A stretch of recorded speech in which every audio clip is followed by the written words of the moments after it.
Teka Bilas, teka. Akit pa ako dito sa bundok ulit.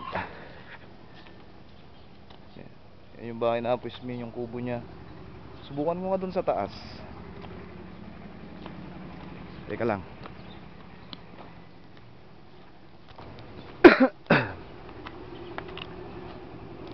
Taas na rin dito eh. Oh, pwede pala dito. Oh, kuha pala. Teka.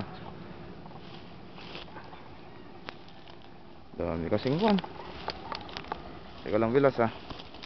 Ayun, yan na yung bahay. Oh, ang laki oh.